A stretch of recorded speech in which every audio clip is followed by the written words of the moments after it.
नमस्कार दोस्तों, स्वागत है आपका आपके अपने चैनल कोमा 6 में।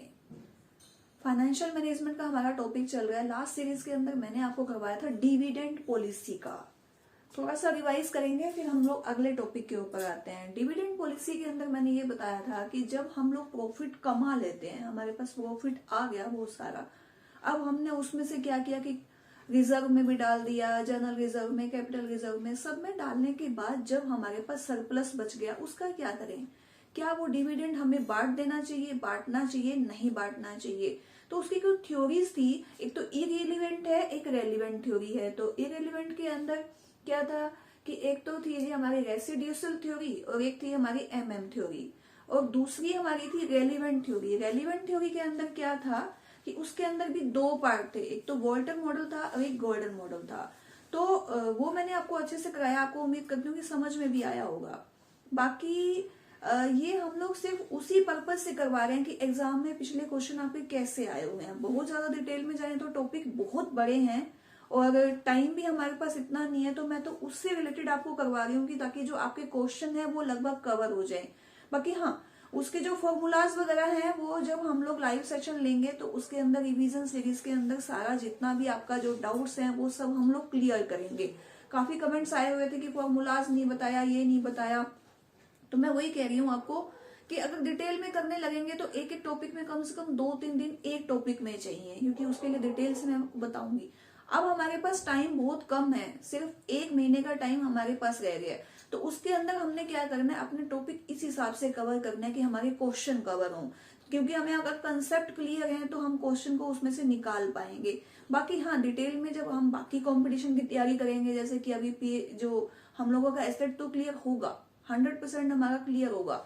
एस्टेट क्लियर होने के बाद जब हम लोग पीजीडी स्क्रीनिंग की तैयारी करेंगे तब भी तो हमें तो डिटेल में करने पड़ेंगे, तो वो एक एक बारीकी को हम लोग तब ध्यान से समझेंगे। हाँ, और एक और बात मैं आपको कहना चाहूंगी कि जल्दी ही हम लोगों की लाइव क्लासेस स्टार्ट होने वाली हैं, तो आप लोग अपने जितने भी डाउट्स हैं, टॉपिक्स हैं, सब अपना रेडी कर लीजिए कि हमने अब जो लाइव सेशन के अंदर कौन सी टॉपिक के ऊपर स्पेशल क्लास लेनी है, वो सब कुछ, और जो भी आप लोगों के डाउट्स हैं वो सब हम क्लियर करेंगे। चलिए, आज एक इम्पोर्टेंट टॉपिक मैं आपको करवाती हूँ, कैपिटलाइजेशन। पिछली बार या उससे पिछली बार पेपर के अंदर आपका आया हुआ था कि ओवर कैपिटलाइजेशन होता क्या है, तो कैपिटलाइजेशन समझेंगे। उससे पहले कुछ पॉइंट है कि क्या ये कैपिटलाइजेशन की जरूरत क्या है। देखिए ध्यान से, ये हमारा कैपिटल स्ट्रक्चर से रिलेटेड है, तो इसीलिए मैं आपको ये पॉइंट करवाऊंगी, फिर हम लोग कैपिटल स्ट्रक्चर करेंगे। ये देखिए ना, ये है जी हमारी फर्म, ये फर्म है, बड़ी सी फर्म। अब इस फर्म को चलाने के लिए, इस फर्म को चलाने के लिए हमें क्या चाहिए? फाइनेंस चाहिए,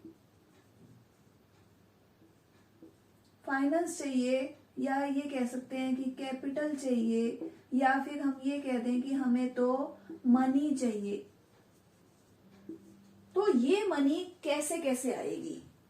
ये मनी हमारी आएगी या तो डेट से, या फिर आएगी हमारी इक्विटी से।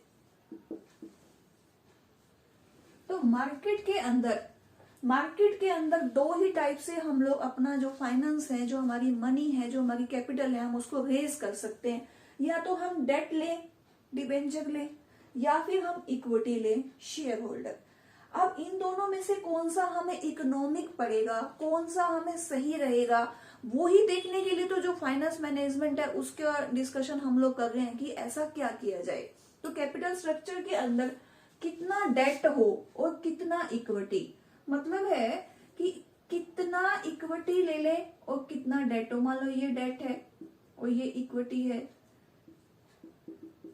या फिर ये आ गया जी आपका बराबर है, ये डेट है और ये हो गया जी हमारा इक्विटी, या फिर पूरा का पूरा इक्विटी है और पूरा का पूरा डेट है। तो इनको क्या बोलते हैं? लीवरेज बोलते हैं। अगर हम लोग डेट को यूज करते हैं तो लीवर्ड हो गया, और अगर हम डेट को यूज ही नहीं कर रहे, पूरा का पूरा ही इक्विटी है, पूरा का पूरा इक्विटी, तो वो क्या हो जाएगा जी? Non leverage. और ये जो है वो क्या हो जाएंगे? लीवर्ड, यानी कि लीवरेज, हाई लीवरेज वाले। अगर जितना ज्यादा डेट बढ़ता जाएगा उतना ज्यादा क्या है? हमारा लीवरेज बढ़ता जाएगा। तो इसको हमने समझना है कि जो कैपिटल हम लोग लगाएंगे उसके अंदर जो कॉस्ट है वो किस हिसाब से होनी चाहिए, कम होगी, ज्यादा होगी, या फिर वो नॉर्मल होनी चाहिए, और उसका क्या क्या इफेक्ट पड़ता है, वो समझने के बाद फिर हम लोग जो अगला हमारा टॉपिक होगा कैपिटल स्ट्रक्चर का वो समझेंगे। तो वो देखते हैं, एक बार देखिए ध्यान से।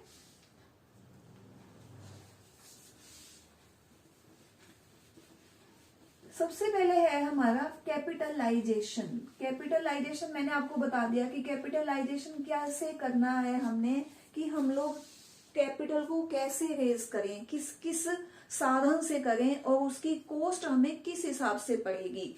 तो ये है जी एक आपका over capitalization. Over capitalization, over capitalization का मतलब क्या हो गया कि जितनी हमें कैपिटल जरूरत है उतनी कैपिटल तो हमें लगानी पड़ेगी बिजनेस के अंदर, लेकिन उसकी कॉस्ट हमें ज्यादा पड़ रही है। मान लो मार्केट के अंदर 100 रुपए में हम लोगों को शेयर मिल रहा है, या 100 रुपए की कॉस्ट में हम किसी सामान को परचेज कर सकते हैं, मार्केट में अवेलेबल है, लेकिन हम उसके ऊपर 110 रुपए खर्चा कर रहे हैं। 110 रुपए खर्चा कर रहे हैं, बाकी नॉर्मल रेट 100 रुपए है। जो भी बाकी की हमारी सिमिलर कंपनीज हैं वो 100 रुपए में परचेज कर रही है, लेकिन हम उसको 110 रुपए में परचेज कर रहे हैं। तो वो क्या हो जाएगा, ओवर कैपिटलाइजेशन। मतलब क्या हो गया कि सामान तो हम भी 100 रुपए का खरीद रहे हैं, 100 रुपए वाला सामान है, 100 रुपए की कीमत वाला, लेकिन हम उसके ऊपर 110 रुपए लगा रहे हैं। वो कैसे, वो देखिए ऐसे कि मान लीजिए जैसे अगर हमने कोई शेयर इश्यू करे, किसी कंपनी ने शेयर इश्यू करे, तो प्रिलिमिनरी एक्सपेंसेस है वो बहुत ज्यादा कर दिए, एडवर्टीजमेंट बहुत ज्यादा एक्स्ट्रा। कई बार आपने देखा होगा टीवी के अंदर भी अगर आप एड देखते हैं, कोई नई कंपनी आती है, कोई प्रोडक्शन सामान वगैरह की, तो एक ही एड बार बार आती रहती है। हम ये सोचते हैं कि ये सामान इतना अच्छा तो नहीं है, लेकिन बार बार क्यों ऐड आ रही है, उसकी कॉस्ट तो हमें ज्यादा पड़ रही है ना, क्योंकि जितनी ज्यादा एडवर्टीजमेंट होगी उतनी ज्यादा कॉस्ट पड़ेगी, और उसका ओवरऑल इफेक्ट क्या पड़ेगा, पब्लिक पर ही पड़ेगा, क्योंकि उसका रेट इंक्रीज हो जाएगा, हाई हो जाएगा। तो ओवर कैपिटलाइजेशन इसको बोलते हैं। और ऐसा भी हो सकता है कि मान लो मार्केट के अंदर ही हमें परचेज करना ही नहीं आता, हम अनाड़ी हैं सामान खरीदने में, हम डेट खरीदने में अनाड़ी हैं, हम लोग महंगा वाला डेट ले रहे हैं, ज्यादा इंटरेस्ट पे, मार्केट के अंदर मान लो 10% पर एनम पे मिल रहा है और हमें 12% इजीली मिल गया, हमने कोशिश ही नहीं करी 10 पे जाने की, हम 12% पे लेकर आ गए, हमने ट्राई ही नहीं किया। तो वो सब किसके पार्ट हो जाएंगे, ओवर कैपिटलाइजेशन के। अब क्वेश्चन क्या आ जाता है, मार्क की ओवर कैपिटलाइजेशन कितना है कि सामान्य जो मतलब कि नॉर्मल कंपनीज हैं उसी सिमिलर लेवल की, वो जितने रेट के अंदर उस सामान को, उस कैपिटल को परचेज कर रही है, हम उससे ज्यादा में परचेज कर रहे हैं, तो वो क्या हो जाएगी, कैपिटलाइजेशन। और एक ये भी हो सकता है कि जैसे मान लो कि हम लोगों ने अगर सेम टाइप के बिजनेस के अंदर हमें 10 लाख की जरूरत है और हमने 10 लाख रुपए लगाने की जगह हमने 12 लाख लगा दिए, हमने कहा हम तो 12 लाख लगाएंगे, हम तो शो ज्यादा करेंगे, हम तो डेकोरेशन ज्यादा करेंगे, प्रॉफिट तो दोनों को ही सेम हो रहा है। तो 2 लाख रुपए का जो है ना वो ओवर कैपिटलाइजेशन है। 2 लाख के बिना काम चल सकता था। जैसे बहुत बार हम लोग घर के अंदर भी कोई बजट बनाते हैं, कोई सामान परचेज करते हैं, तो हम यही कहते हैं कि अगर इसके बिना काम चल जाए तो इसको रोक दो, और जिसके बिना काम ना चले वो सामान तो लेना ही पड़ेगा। तो वो ही होता है ये ओवर कैपिटलाइजेशन, की जिस चीज की हमें अननेसेसरी जरूरत नहीं है हम उसको भी खरीद रहे हैं कंपनी के अंदर, तो वो ओवर कैपिटलाइजेशन है। एक बार क्वेश्चन ये भी आया था कि इसका इफेक्ट क्या है, इससे क्या होगा, मतलब कि कंपनी की जो मार्केट है वो बढ़ेगी या नहीं बढ़ेगी, कंपनी की वैल्यू बढ़ेगी या नहीं बढ़ेगी, शेयर की वैल्यू बढ़ेगी या नहीं बढ़ेगी, नहीं बढ़ेगी, क्योंकि ओवर कैपिटलाइजेशन हो गया। अब उसको पूरा करने के लिए कंपनी क्या करेगी, अपना प्राइस क्या करेगी जी, बढ़ा देगी, और क्वालिटी क्या करेगी, घटा देगी। क्यों, क्योंकि उसके पास पहले ही सेम चीज के ऊपर रेट ज्यादा लिखा हुआ है। क्यों, जैसा आपने कई बार देखा होगा, बड़े बड़े अपना कोई खाने पीने के सामान के लिए लगा लो, कि हम सेम की सेम चीज अगर छोटी शॉप से ले रहे हैं तो वो कम कीमत में मिल जाती है, बड़े पे जाते हैं तो बड़ा रेट महंगा रेट मिलता है, जबकि क्वालिटी सेम ही होती है और कई बार तो लो क्वालिटी भी होती है। तो वो कारण क्या है? क्योंकि उन्होंने डेकोरेशन पे, एक्स्ट्रा चीजों पे, बिल्डिंग पे पैसा इतना ज्यादा लगाया हुआ होता है कि वो उस सामान को उस कम रेट पे बेच ही नहीं सकते, उसको कवर करने के लिए ज्यादा रेट रखना पड़ता है। और जब हाई प्राइस होगा और क्वालिटी लो होगी तो क्या होगा जी? सेल भी कम हो जाएगी, सेल कम होगी और क्या होगा? जो शेयर की जो प्राइस है, शेयर का जो प्राइस है, शेयर इक्विटी कह सकते हैं हम लोग, वो भी कम हो जाएगा। ये कम होने से प्रॉफिट कम है तो डिविडेंड भी कम होगा, डिविडेंड कम होगा तो शेयर प्राइस कम होगा, शेयर प्राइस कम होगा तो कंपनी की जो वेल्थ है, कंपनी की वेल्थ जिसको हम लोग KW बोलते हैं, वो भी कम हो जाएगी। इसका मतलब क्या हुआ कि ओवर कैपिटलाइजेशन का जो मेन जो इफेक्ट पड़ेगा वो ये पड़ेगा कि कंपनी की वेल्थ कम होगी। और पब्लिक के ऊपर क्या फर्क पड़ेगा? पब्लिक को ज्यादा रेट में लो क्वालिटी मिलेगी, क्वालिटी तो लो हो गई जी और हाई प्राइस हो गई। इसका मार्केट के ऊपर, आम पब्लिक के ऊपर बुरा प्रभाव पड़ेगा ओवर कैपिटलाइजेशन का। क्लियर है यहां तक आपको? चलिए आगे चलते हैं। कंसेप्ट को ध्यान से समझिएगा, क्वेश्चन घूम फिर के आते हैं इनमें से ही, और हम लोग ओवर कैपिटलाइजेशन को कुछ और समझ जाते हैं तो फिर उसके बाद गलत हो जाता है। फिर अब आ गया अंडर कैपिटलाइजेशन। अंडर कैपिटलाइजेशन क्या हुआ जी? कि 100 रुपए की चीज मिल रही है, 100 रुपए का मान लो डेट की कीमत है, 100 रुपए कॉस्ट पे हमें मिल रही है। हमने थोड़ा सा और ट्राई किया, हमने थोड़ी सी बार्गेनिंग करी और 90 रुपए में उसको ले आए। बाकी सब 100 रुपए में खरीद रहे हैं, रेट 100 का ही है, लेकिन हमने थोड़ी सी चालाकी कर ली, हमने 90 रुपए में उसको परचेज कर लिया। तो ये क्या हो जाएगा? Under capitalization. और अंडर कैपिटलाइजेशन कैसे होगा? मान लो हमारे ही टाइप की, हमारे ही सेम ए कंपनी है और हम बी हैं, तो ए कंपनी एडवर्टीजमेंट के ऊपर बहुत पैसा लगा रही है, हम भी एडवर्टीजमेंट कर रहे हैं, ऐसी बात नहीं है, हम बी कंपनी है, हम भी एडवर्टीजमेंट कर रहे हैं, लेकिन उस लेवल पे नहीं जिस पे ए। हमें लगता है कि अगर हम अपनी क्वालिटी इंप्रूव करेंगे प्रोडक्ट की तो हम लोग वैसे ही अच्छा कमा लेंगे। एड हम भी कर रहे हैं लेकिन हाई नहीं, नॉर्मल कर रहे हैं। तो उससे क्या होगा? जो हमारी कॉस्ट कट होगी, जो हमारी कॉस्ट कटिंग होगी, उससे हम लोग ज्यादा प्रॉफिट कमा लेंगे। वो जो हमारी कॉस्ट, जो हमारा जो खर्चा कम जो होगा वो बचेगा, उससे हम क्या करेंगे? अपनी प्रोडक्शन को बढ़ाएंगे। प्रोडक्शन को बढ़ाएंगे तो क्या होगा जी? अब ये हो गया अंडर कैपिटलाइजेशन। अंडर कैपिटलाइजेशन का मतलब क्या हुआ? 10 लाख रुपए हमें जरूरत थी और हमने 9 लाख में काम चला दिया। 9 लाख रुपए, 1 लाख रुपए तो सीधा ही बच गया, उस बचत को भी हमने प्रोडक्शन में लगा दिया। प्रोडक्शन से अच्छी क्वालिटी हुई, अच्छी सेल हुई तो प्रॉफिट भी हमारा क्या हो जाएगा? ज्यादा हो जाएगा। ज्यादा प्रॉफिट होगा, ज्यादा प्रॉफिट होगा तो क्या होगा जी? डिविडेंड भी शेयर होल्डर को ज्यादा मिलेगा। ज्यादा मिलेगा तो फिर क्या होगा? जो शेयर प्राइस है, या फिर हम कह सकते हैं कि कंपनी की जो वेल्थ है, कंपनी की जो वैल्यू है, फर्म की जो वैल्यू है वो बढ़ जाएगी, बढ़ जाएगी। पब्लिक पे क्या फर्क पड़ेगा? पब्लिक पे फर्क ये पड़ेगा कि अगर मान लो शेयर की रेट बढ़ जाते हैं, शेयर के रेट बढ़ जाते हैं, कम कीमत में प्रॉफिट ज्यादा मिल रहा है उनको, शेयर को डिविडेंड ज्यादा मिल रहा है शेयर होल्डर को, तो क्या हो जाएगा? सट्टेबाजी स्टार्ट हो जाएगी। सट्टेबाजी स्टार्ट हो गई, एक हलचल सी मच जाएगी। कहां पर? स्टॉक मार्केट में, शेयर मार्केट में, कि इस कंपनी के जो रेट तो कम है शेयर के लेकिन डिविडेंड बहुत मिलता है। तो उसकी वजह से लोगों के अंदर एक हलचल हो जाएगी, रेस्टलेसनेस हो जाएंगे वो, कि हाँ जी अब तो हमने इसी कंपनी के शेयर खरीदने हैं। और अब कंपनी क्या करेगी? वो जो 1 लाख रुपए जैसे बचा था ना, ऐसे ही काफी सारा पैसा और भी बचेगा, टैक्स भी कम लगेगा। उससे क्या करेगी? कंपनी रिजर्व कर लेगी, रिजर्व कर लेगी और उस रिजर्व का फायदा उठाएगी आने वाले टाइम में। अगर आने वाले टाइम में कुछ कॉस्ट किसी चीज की ज्यादा भी लग रही है तो उस रिजर्व को यूज करके वो नॉर्मल इक्वल पोजीशन में आ जाएगी। तो कुल मिला के कह सकते हैं कि अंडर कैपिटलाइजेशन मार्केट के लिए अच्छी है, पब्लिक के लिए थोड़ा सा है कि सट्टेबाजी ज्यादा बढ़ जाएगी, लेकिन क्वालिटी सही मिलेगी और शेयर होल्डर को डिविडेंड भी मिलेगा। तो ये है जी अंडर कैपिटलाइजेशन। फिर आ गया नॉर्मल कैपिटलाइजेशन।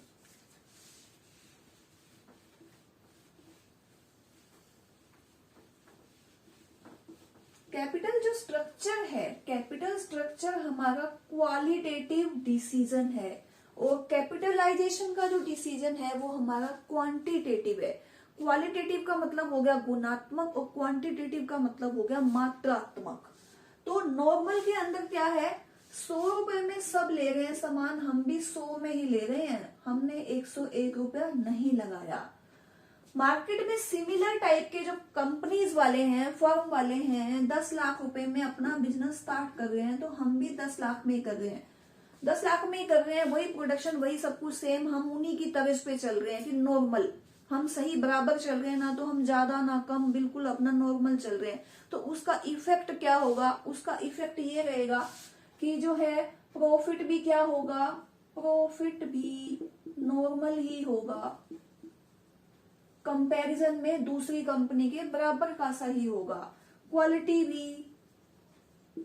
भी नॉर्मल, प्रॉफिट भी नॉर्मल, डिविडेंड भी जितना एक्सपेक्ट कर रहे थे उतना ही, उससे ना ज्यादा ना उससे कम। शेयर प्राइस यानी कि शेयर जो है उनका रेट क्या हो जाएगा, सेम रहेगा, ना कम ना ज्यादा, नॉर्मल चलता रहेगा। तो इसीलिए अपन ने क्या पढ़ना है, हाई को समझना है और लो को समझना है, बीच वाला तो अपने आप ही समझ में आ जाएगा कि बीच का है भी, हाँ जी इसमें तो नॉर्मल चल ही रहा है, ठीक है। ये मैंने आपको कुछ पॉइंट बताए हैं कैपिटलाइजेशन के, बहुत इंपॉर्टेंट टॉपिक है, ये कंसेप्ट समझ में आ गया तो कैपिटल स्ट्रक्चर समझना ज्यादा मुश्किल नहीं है। कैपिटल स्ट्रक्चर के अंदर कुछ पॉइंट्स हैं, मैं बता देती हूँ, डिटेल में हम लोग उसको अगली सीरीज में करेंगे।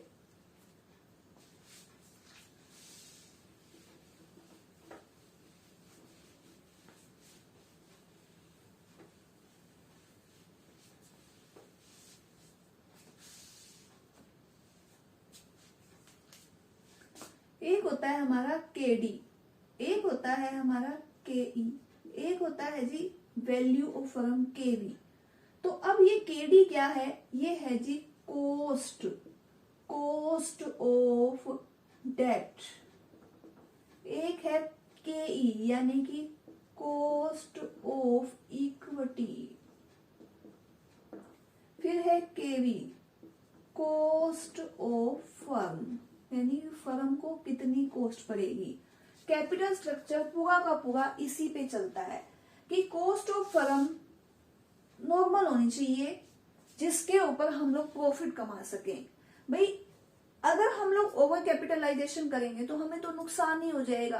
कोशिश क्या करेंगे हम लोग, अंडर कैपिटलाइजेशन की कोशिश करेंगे और धीरे धीरे लॉन्ग टाइम में हम लोग नॉर्मल पे आ जाएंगे। तो ये होता है केवी, यानी कि केवी को हमेशा हमने क्या करना है, नॉर्मल रखना है, कांस्टेंट रखना है। उसी को कांस्टेंट करने के लिए ही हमें कैपिटल स्ट्रक्चर बनाना होता है। तो कैपिटल स्ट्रक्चर के अंदर क्या हो गया जी, ये कैपिटल हो गई पूरा का पूरा, कितना डेट लगाएं, कितना इक्विटी लगाएं कि ये जो है ना, ये लाइन ये कांस्टेंट चलती रहे, मतलब कि अप डाउन ना हो ज्यादा, मतलब कि हम लोग मैक्सिमम प्रॉफिट कमाएं। हमें जितना डेट का हम यूज कर सकते हैं उतना डेट का यूज करें, जितना हम इक्विटी का कर सकते हैं उतना करें, रेट उससे ज्यादा ना हो जाए जो मार्केट में चल रहे हैं। हमने उन दोनों को हावी नहीं होने देना, उनको इक्वल रखना है। तो उसके लिए कौन कौन सी थ्योरीज हैं, उसके लिए थ्योरी है जी, एक तो नेट इनकम, NI अप्रोच जिसको बोलते हैं, डूरंड ने दी थी ये, डूरंड ने। फिर है जी NOI, कई बार नाम ही आ जाता है, नेट ऑपरेटिंग इनकम अप्रोच। फिर है जी ट्रेडिशनल,